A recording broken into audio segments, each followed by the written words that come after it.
अगर एक बच्चा अकेला हो और उसके सामने पूरी सेना खड़ी हो, फिर भी वो पीछे न हटे, तो क्या उसे साहसी कहेंगे या इतिहास का सबसे बड़ा योद्धा? आइए सुनते हैं यह अद्भुत कथा। एक समय की बात है, महाभारत युद्ध चल रहा था। उस दिन कौरवों ने एक भयंकर युद्ध नीति बनाई जिसे चक्रव्यूह कहा जाता है।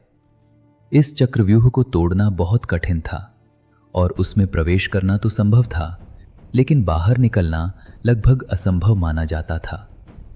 पांडवों में से केवल अर्जुन ही इसे पूरी तरह तोड़ना जानते थे। लेकिन उस दिन वे युद्ध भूमि के दूसरे छोर पर थे। तभी यह निर्णय लिया गया कि अभिमन्यु चक्रव्यूह में प्रवेश करेगा, क्योंकि उसे इसके अंदर जाने की विधि पता थी। अभिमन्यु अभी बहुत युवा था, लेकिन उसमें अपार साहस और पराक्रम था।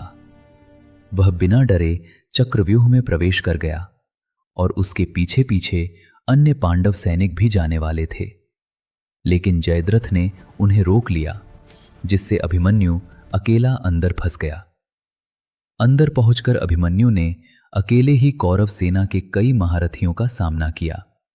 उसने द्रोण, कर्ण, कृपाचार्य जैसे महान योद्धाओं के बीच भी अद्भुत वीरता दिखाई। उसकी युद्ध कला देखकर सभी आश्चर्यचकित रह गए। लेकिन धीरे धीरे कई योद्धाओं ने मिलकर उस पर आक्रमण करना शुरू कर दिया, जो युद्ध के नियमों के विरुद्ध था। उसका रथ तोड़ दिया गया, उसका धनुष छीन लिया गया, लेकिन फिर भी वह रुका नहीं। वह गदा लेकर युद्ध करता रहा और अंत तक लड़ता रहा। अंततः अनेक योद्धाओं ने मिलकर उसे घेर लिया और वह वीर गति को प्राप्त हुआ। जब यह समाचार अर्जुन को मिला तो वे अत्यंत क्रोधित हो गए और उन्होंने प्रतिज्ञा की कि वे अगले दिन सूर्यास्त से पहले जयद्रथ का वध करेंगे। अभिमन्यु की यह कथा आज भी साहस और बलिदान की सबसे महान मिसाल मानी जाती है, क्योंकि उसने अकेले पूरी सेना का सामना किया और अंत तक हार नहीं मानी। जय श्री कृष्ण।